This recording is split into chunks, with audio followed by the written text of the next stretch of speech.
Oke ya, bismillahirrahmanirrahim. Assalamualaikum warahmatullahi wabarakatuh.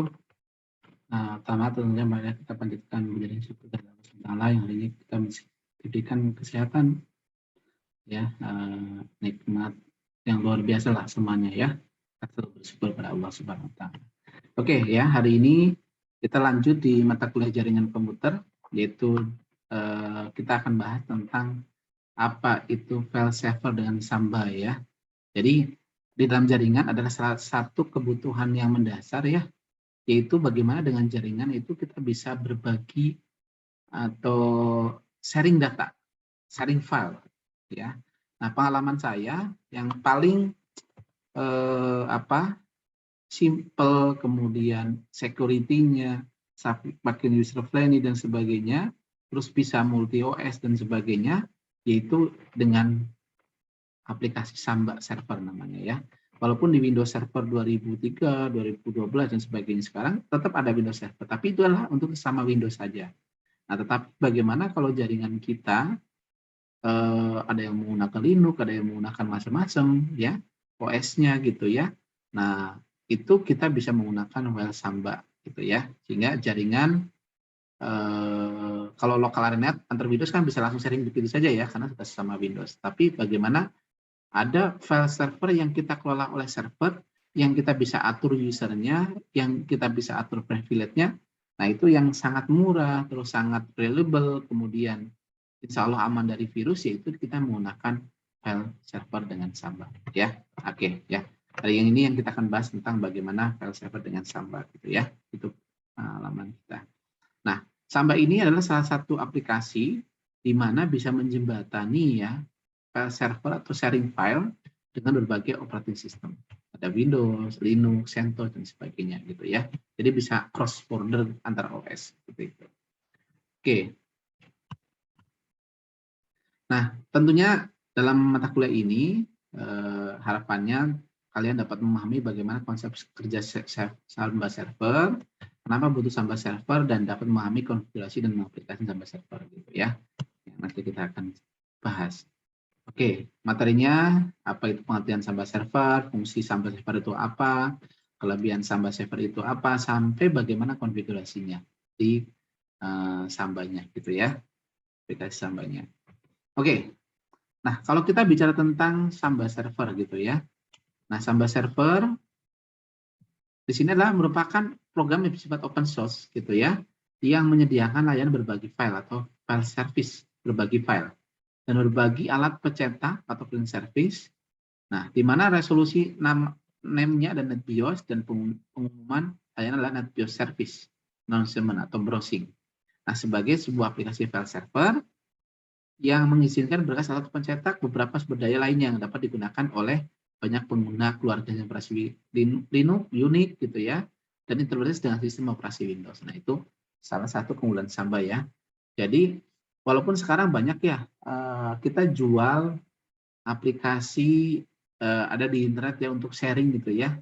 File biasanya ada cloud, kemudian ada sekarang kalau ada beli hard disk, ini sudah ada aplikasi. Nah, di dalamnya ada Samba server. Ya, di isinya adalah Samba server. Yang dia akan bagaimana mengatur sharing ya.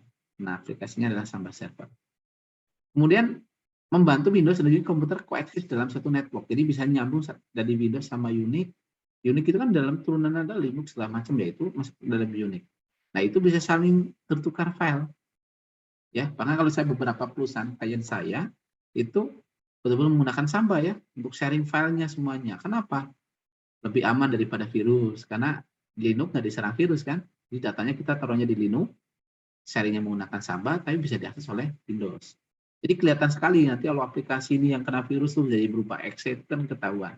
Dan dia tidak bisa modifikasi file-file Linux ya karena memang permission-nya dan sebagainya security-nya jauh lebih aman gitu ya. Jadi karena datanya di pusat walaupun kalau di klien bisa dilihat ada gitu ya atau bisa dimodifikasi, tapi kalau di sisi Linux-nya tidak.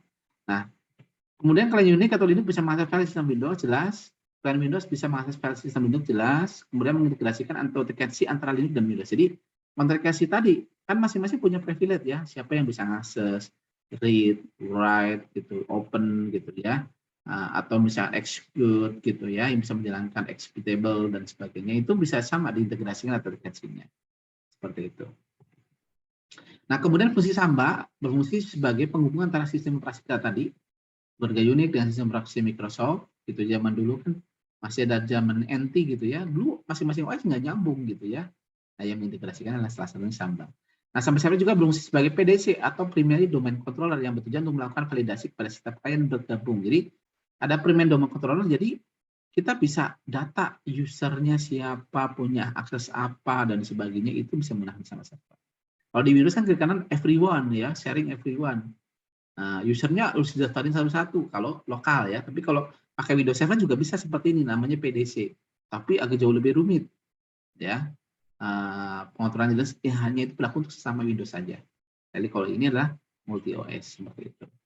Kemudian kelebihan Samba bersifat free, jelas gratis, mudah dikonfigurasikan dan mudah digunakan, performa yang bagus dalam berbagai resource, jarang mengalami kendala. Tadi kalau saya kenapa jarang kendala, sudah Linux, sudah stabil, kita nggak diotak-atik, insya Allah akan jalan selama, kecuali hardware-nya rusak. Ya itu pengalaman saya. Jadi ada beberapa perusahaan, ada yang sudah 12 tahun, ada yang 6 tahun gitu ya menggunakan Samba ini, alhamdulillah masih fine-fine saja ya. Nah, kan digunakan cuma sharing data doang. Oh, ini bisa ngedit, ini bisa ngapus, ini bisa ngelihat, ini cuma nggak bisa apa-apa gitu ya, karena pembagian akses, karena di perusahaan itu penting. Orang HRD nggak bisa dilihat sama orang engineering, orang lapangan gitu ya. Kalau lihat gajinya, bahaya, bisa ramai gitu ya. Oh, gajinya nggak adil satu sama lain dan seterusnya. Itu kan sangat bahaya. Nah, performa yang bagus dalam berbagai resort, jarang mengalami kendala, jelas support bagi sistem operasi keluarga yang pada Unix dan bisa berhubung dengan Windows tentunya ya. Ini kelebihan Samba. Kenapa saya sampaikan tentang Samba ya? Karena memang banyak digunakan. Bahkan aplikasi-aplikasi yang sekarang ada nanti yang jualan tadi yang saya sampaikan ya. Jualan aplikasi untuk sharing file, untuk backup. Nah, itu isinya ini gitu ya, seperti itu. Nah, ini kerjanya seperti ini, klien-klien, ada Windows, ada Linux, Samba, ada Windows NT, nah, bisa sharing printer, sharing file gitu ya, ada workgroup, nah itu sama, bisa menggunakan Samba, integrasikannya seperti itu. Jadi berbagai OS, tapi bisa nyambung sama lain.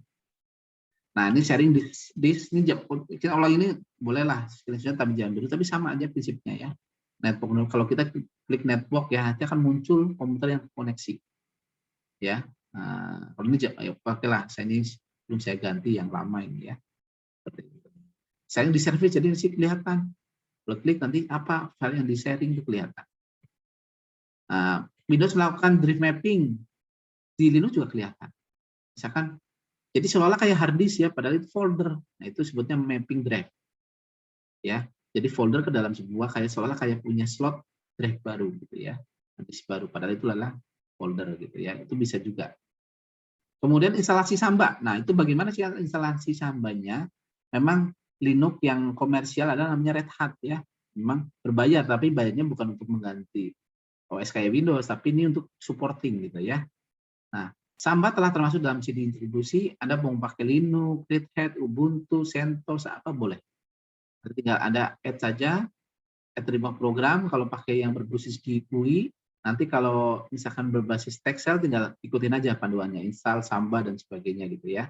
Nah, kalau sudah selesai install, baru dijalankan Sambanya start ataupun stop, sama seperti kemarin OneSeven, start atau stop ya di Linux begitu. Jadi servisnya kita jalankan. Nah, Samba akan berjalan pada port 139 pada Linux. Jika ingin memastikan bahwa Samba sudah start atau belum, nah, Anda bisa net start TNA grep 139 sudah on atau belum gitu ya, seperti itu, digunakan apa tidak. Jadi menggunakan port 139. Nah, konfigurasinya seperti apa?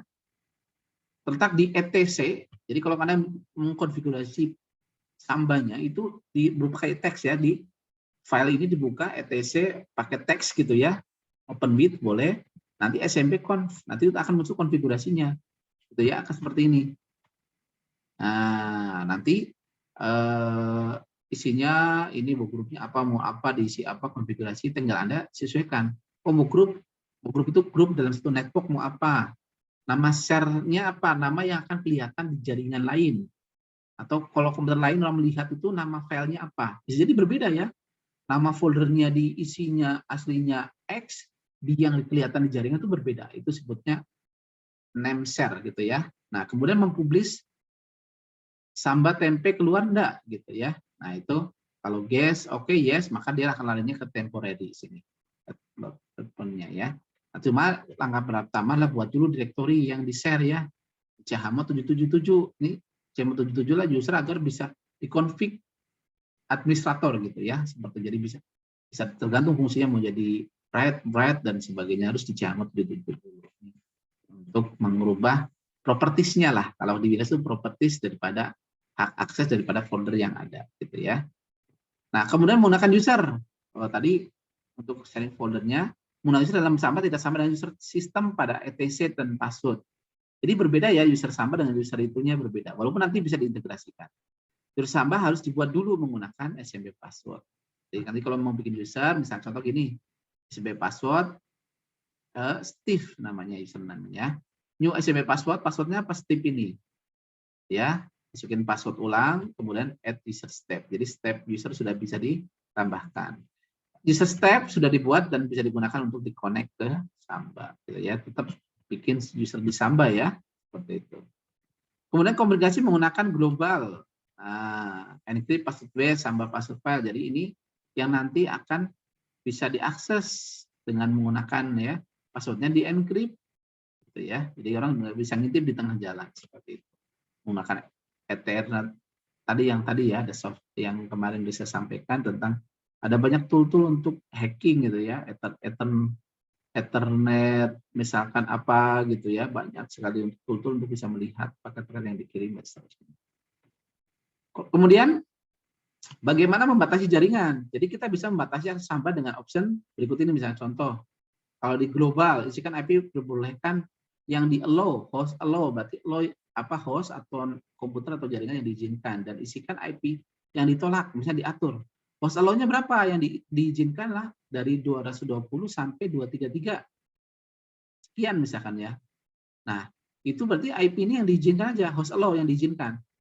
IP 220 sekian, terus IP-nya sekian gitu ya. Nah, host ini-nya apa? Nah, ini sekian sampai sekian misalkan ya, ditolak gitu ya. IP-nya berapa? Nah, itu bisa seperti itu. Jadi kita blokir nih, orang sebel banget ya kita itu udah sering nge-hack nih, sering ini ya, kita khawatir boleh kita tolak ya, di deny, yang diizinkan di allow, kita seperti itu. Kemudian membatasi penulisan. Nah, ini ada hak aksesnya, read only. Kalau read only berarti hanya bisa baca saja, writable berarti kalau yes berarti bisa tulis. Karena kalau bisa tulis pasti bisa baca, itu udah jelas. Kalau haknya edit only cuma bisa baca doang. Kalau bisa tulis, ya pasti bisa baca juga. Membuat suatu share writable, read only, no, writable, yes, kan gitu ya. Bisa sharing-sharingnya. Kemudian instalasi Samba servernya, kalau di ini gitu ya bisa menggunakan grep, RPM, grep Samba ini kalau di Ubuntu. Nah, tapi kalau misalnya ini Red Hat juga hampir sama ya, RPM, GA, grep, Samba, gitu cara instalnya grep. Kemudian sudah include kan kalau Google Driver dimasukin CD-nya, atau kalau saya sekarang senangnya lebih download ya, dia akan terkoneksi kepada apa sumbernya di mana gitu ya, nah akan mengambil data-data yang terbaru, versi-versi terbaru biasanya seperti itu. Nah kemudian cara konfigurasinya di folder ini conf isinya ini, atau pakai VI ini aplikasi text editor, pakai MV boleh, alamatnya ini, pakai VA boleh, alamatnya ini, itu ya cara penggunaannya. Nanti kan muncul seperti ini, tinggal Anda edit ini grupnya mau jadi apa, next field-nya apa, itu dan sebagainya. Kalau sudah tinggal disimpan baru di refresh atau restart daripada server Apache-nya biar baru lagi. Nah kemudian pastikan direktori dan file yang tershare punya mod 77 tadi, atau cmod 66 untuk tes atau nama file yang lain. Jadi minimal 66 gitu ya. Nah, jadi hak aksesnya ini. Kalau belum masih di bawah ini ya nggak bisa gitu ya. Restart Samba, service server restart, kemudian matikan IP table. Nah, itu seperti itu. Kemudian client Windows. Kan tadi anggap saja udah beres ya, udah share foldernya sudah ada, kemudian apa yang dieditkan, kalau yang IP-nya diatur ya diatur, kalau misalkan enggak berarti semuanya bisa akses. Nah, nanti kalau di client Windows-nya gimana? Udah tinggal seperti biasa. Sistem melihat work group disamakan dengan Linux Samba, bikin work groupnya sama dengan yang tadi dibikin di Linux, biar muncul jadi satu jaringan gitu ya. Nah, untuk melihat jaringan, file masuk ke dalam bentuk network ya, sama kayak tadi. Dibuat akan muncul work groupnya sama. Jadi kelihatan nanti misalkan file server, nama sama komputer propertiesnya, nama komputer name-nya, ya file server gitu ya, dan seterusnya. Nah ini kalau di Linux ya, kalau ingin kayak tadi bisa ngeliat foldernya, install namanya Legner Board, terus sumber kliennya di mana, ya, terus kemudian apa kliennya di mana, di sisi seperti ini yang nanti akan klien di Unix ya. Biasanya sih otomatis kalau yang udah apa face dia itu adalah sudah di ini tinggal dikonekkan langsung nyambung gitu ya, seperti itu. Seperti ini. Ini klien Linux, kemudian workshop tambah sebagai work group atau cancel ya. Jadi Anda bisa coba nanti ini NetBIOS komputer 1, work groupnya training, sepertinya user, encrypt passwordnya yes, di-encrypt ya passwordnya, jadi biar nggak bisa di-encrypt. Kemudian use home directory, browse table-nya no, gitu ya. Nah, terus path-nya mau di mana, gitu ya. Nah, itu nanti tinggal kan Anda atur seperti apa. Oke, itu bicara tentang Samba ya. Nanti kita bisa praktekkan juga ya penggunaan Samba di Linux yang kita bisa akses menggunakan atau bisa coba menggunakan Cisco paket test juga ada ya, cuma akan lebih simpel seperti itu ya. Oke, insya Allah kalau dengan sudah banyak konfigurasi seperti ini, tinggal nanti banyak dicoba gitu ya. Insya Allah mudah-mudahan bermanfaat. Bingung? Anda bisa tanyakan atau kita searching cari dokumentasi di grup atau di forum, nanti bisa kita saling diskusi. Oke ya. Nah, oke, ada kata-kata sedikit pesan, kalau mimpimu belum tercapai, jangan pernah mengubah mimpinya, tapi ubahlah strateginya, Mary Riana. Jadi, ketika mimpi kita belum tercapai, nah, jangan mengubah mimpimu, karena kalau berubah-berubah terus, belum akan nyampe-nyampe, kan haluannya juga berubah. Tapi ubah strateginya bagaimana untuk bisa nyampe. Oh, cara ini mungkin salah, cara ini kurang baik, dan sebagainya. Tapi saya yakin, semua yang kita gariskan sekarang adalah yang terbaik menurut Allah. Jadi kita tinggal bersyukur, jalani dengan baik, insya Allah apa yang kita inginkan kita capai yang bisa terwujud. Seperti itu ya. Terima kasih. Kurang lebih mohon maaf. Sampai ketemu di sesi berikutnya. Gitu ya. Wassalamualaikum warahmatullahi wabarakatuh. Terima kasih.